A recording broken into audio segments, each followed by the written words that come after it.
peacock bass fishing with Derek. What do you got in there, Derek? We got some shiners, son. Secret mission. Peacock bass fishing. Florida. We're in the Everglades. Get rigged up. Come back at you live, but we gotta hide out in the bushes right now. We're camouflaged. We don't want anybody to hear us. Because there's deer, wild pig, and the old official security Karen guard. The wind's blowing about 10 knots. Water's about 78 degrees. Beautiful morning. We're to catch some peacock bass. We'll be back at you when we catch them. You see it? Big croc. Another nice one for Derek. Up in action. Non-stop action. Hi. Big. Derek says he's going to take you here one day. Let's go, Big Todd. Come on. Good Friday evening, everybody. It is great to be with you here in Surfside, California. This, of course, is your evening update or your evening briefing, as we like to call it here at Freedman Adventures. Boy, I'll tell you, it is just starting to blow. In fact, in several areas, it's pretty windy right now. You look up in the Channel Islands, and it's blowing 30 up there in some areas. Out toward Catalina Island, right out there. 20 or so miles. It's pretty windy out in that neck of the woods, and the wind is just starting to manifest itself here on the beach, blowing a good 12 to 15 knots with some gusts just a little bit better than that. So it is getting quite windy. We got a lot to talk about here this evening. I've got some more anchovy information and the importance of it and what it might be indicating. Also, we have been seeing a lot of signs of life with regard to halibut. We'll talk about that a little bit. We're going to talk about an event that we're going to have down in Ensenada with Paulina. I just ran a video of Paulina and myself and Anthony and her mother, Berenice, having dinner at the San Nicolas Hotel. I hope you watch it. She gives her stamp of approval, or maybe not, to the Surf and Turf Burger, and Anthony also chimes in at the San Nicolas Hotel in Ensenada. I love that burger, to be perfectly honest with you. It is really, really good. And again, we're going to have an event down there in Mexico here in September. I'll tell you more about that. If you don't mind, hit that like button, share these videos absolutely everywhere, and of course, subscribe to the Freedman Adventures YouTube channel. You can tick that little bell, and you are going to be notified when there is new content. And man, who wouldn't want to know when Freedman Adventures has some new content? You can also follow us over there on Facebook, on TikTok, on Instagram, Apple Podcasts, and Spotify. Just looking over the topography here as, man, the erosion, you can just see it. Actually, I'm up here on the balcony, as you can see. Whoa, I wouldn't want to fall down there right now, that is for sure. All right, let's talk about this anchovy situation and what it might be indicating. Bert Carlson, great member of the Freedman Adventures family, does a lot of good in our community. He's a super good guy.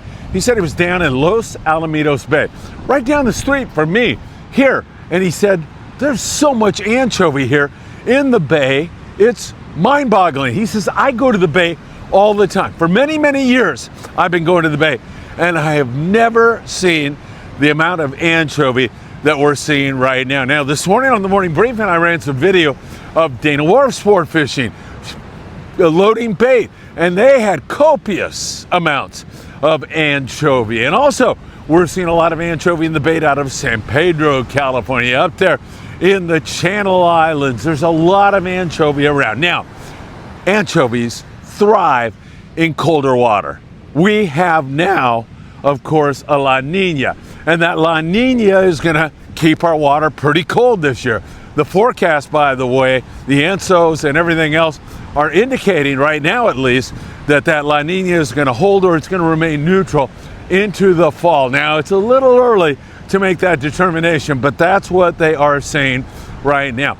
Now, everything moves in cycles. We haven't seen this amount of anchovy for a long time. We talk about the albacore all the time, longfin tuna, those beautiful, hard-fighting, great-eating fish that were once dominant here in Southern California. I mean, you want to talk about enthusiasm, you want to talk about 50 sport boats all firing up in San Diego at the same time and firing out of Point Loma and going out and catching albacore. They were such an exciting fish, and then they disappeared.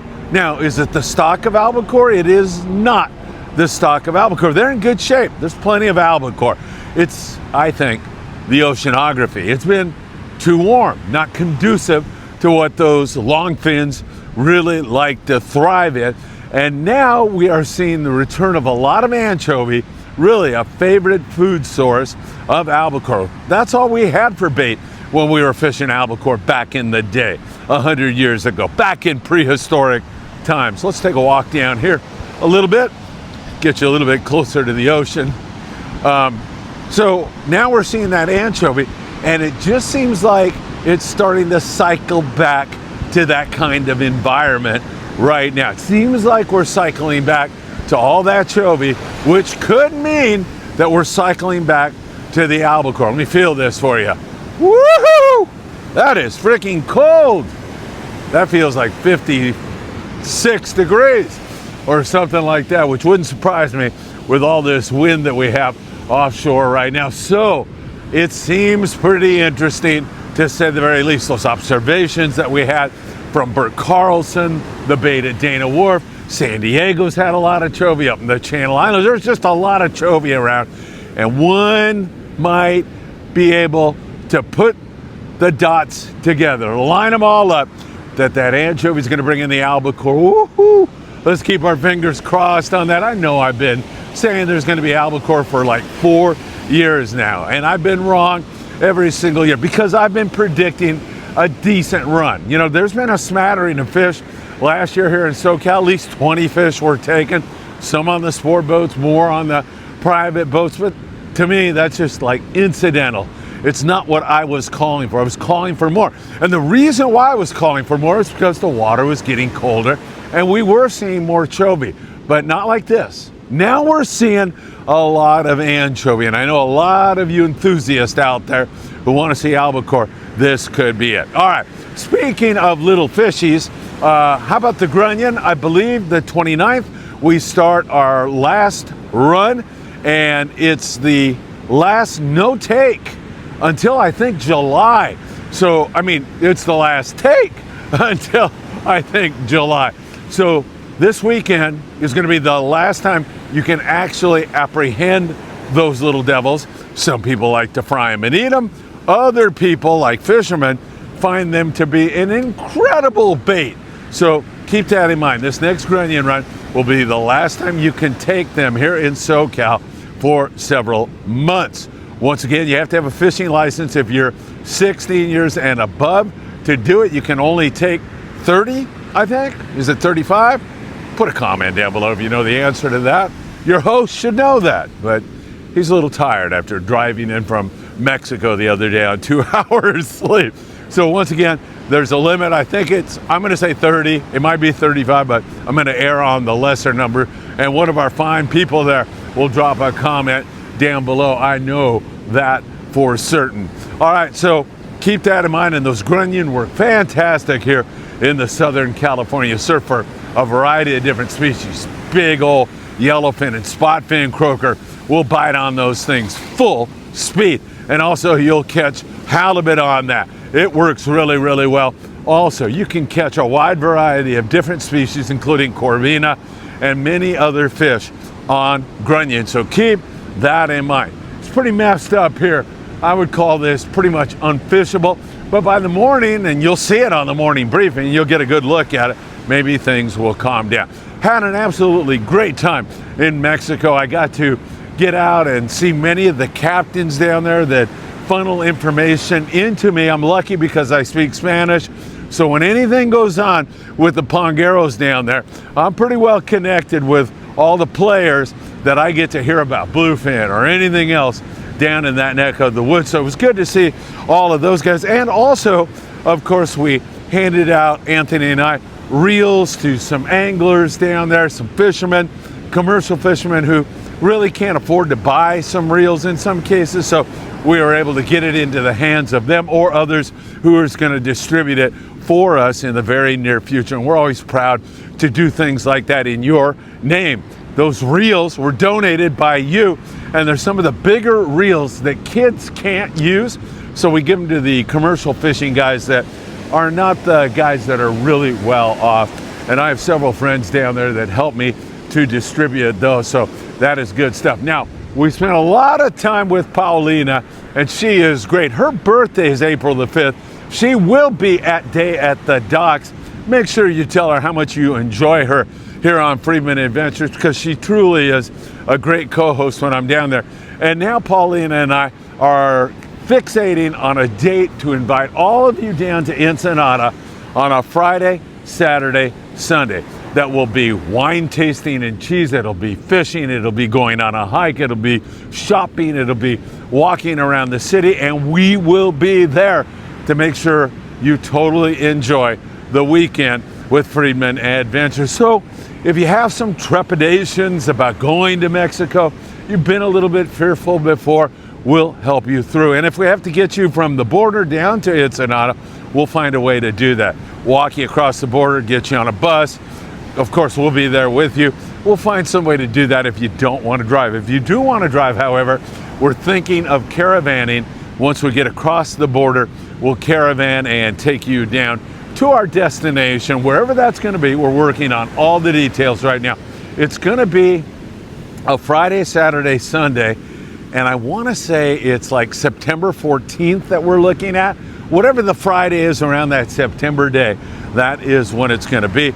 And we'll get all the details, prices, the itinerary, and anything else you'd like to know about. And in terms of the fishing, September is a great month to fish out of there. You could have excellent bluefin tuna fishing. You could have copious amounts of albacore. If you're going to get a shot of dorado or yellowfin tuna, the fall is the time when that normally will happen. Don't know in a La Nina year what's going to happen, but the fishing should be great. The shopping, if you want to bring the wife, she's going to have a good time. And there's plenty for kids to do down there also. We'll take you for a walk through the Mercado Negro, the fish market in Ensenada. You could walk down the Malecón and enjoy the ambience of Baja hospitality. It is going to be a really fun weekend. So mark that on your calendar. Don't book it up. Whoa, there's a whole bunch of birds and pelicans flying this way. Mark that on your calendar and we'll help you out with regard to that. Now, I mentioned halibut. We've been seeing some pretty good halibut fishing south of the border, down there in Ensenada, up there in Rosarito. We've seen it in San Diego. We've seen it up here. Now, it's just starting to come on again, and we're waiting really for, of course, these fish, those flatfish, those halibut, to spawn. Once they start to spawn, it is game on here in Southern California. And I don't think it's going to be much longer. It's acting like it's going to get going here very, very soon. So we'll continue to watch that for you very closely. And the surf has been pretty slow because of this cold water and inclement weather and wind. It may calm down by the morning. It's supposed to blow pretty hard here this evening, but tomorrow's supposed to lay down.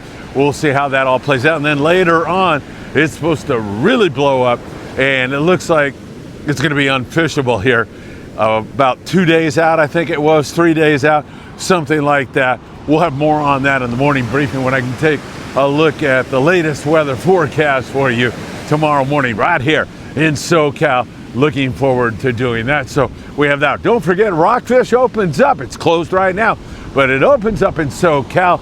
And of course, we will be out on the Island Spirit on the 4th of April. I know a lot of you are going to join us. It's going to be a lot of fun. By the way, if you're on that trip, everybody, I will be doing a live update with Daniel Hadaway. You don't have to watch it live. It'll get archived, but I'm going to talk to him about where we're going, what we're doing, what your tackle should be, etc., etc., etc. And I'll do that right around the 1st of April. No April Fools. April 1st, I'll take care of that for you so you know exactly what to expect on that trip. So make sure you tune up and tune in for that if you're on the trip. And of course, you can always reach out to me whenever I can help. Also, bluefin tuna, we've seen a lot, but they still have not decided to bite. But I'm telling you, our 5-day trip this year on the Independence is going to be a good one. It's going to be a lot of fun. I will guarantee you that right now. And then hopefully we're going to catch a bunch of fish There's no better crew than the boys on the Independence. I love those guys. That boat is gorgeous. The food is wonderful. The accommodations are spectacular. And of course, I'll be there to shoot a video April the 21st through the 26th. It's going to be a lot of fun. Make sure you go to www.independencesportfishing.com and or give Paulina, different Paulina, give her a call at the Independence office. And don't forget the El Patron putting in brand new engines. She's gorgeous. She's beautiful. If you'd like to get some charter information on the El Patron, you can do it by going to www.longbeachsportfishing.org. I would do that right now and plan on some great fishing. The El Patron runs out of Long Beach. He goes to Catalina Island every single day. Every once in a while, they might change it up and hit Santa Barbara Island, but you can bank on Cat unless something crazy went on locally, and then they'd hit that. But most of the time, to Catalina Island. It's gorgeous. It's a beautiful ride over there. She's got brand new engines now, food, crew, boat, everything. Absolutely perfect. The El Patron. Long Beach Sport Fishing. Get on board the El Patron. You are not gonna regret that for 1 second at all. I love the boat and everybody involved with it, Captain Chris and everybody else. All right, my friends, not as windy as I thought it was gonna be, but I think it's headed this way. And again, you could probably, let me look at this for a second. You made a cast right now behind that and came through, you probably could get a bite, catch a yellowfin croaker or something like that, but that water is pretty darn cold, so we'll just have to see where we go from here. And again, I'll be watching it for you very, very closely. All right, right before sunset here on Friday evening. It's so great to be with you. Go back and watch the Paulina video from tonight. We had 2 live shows with Paulina while I was down there in Mexico. I know you'll enjoy both her and her mom and Foca and everybody that makes Botes Juanitos and Ensenada so darn special. All right, anything happens tonight, I'll let you know about it. Of course, I'll keep you in touch with all the very latest. And as always, I hope to see you really, really soon. Take care, my friends.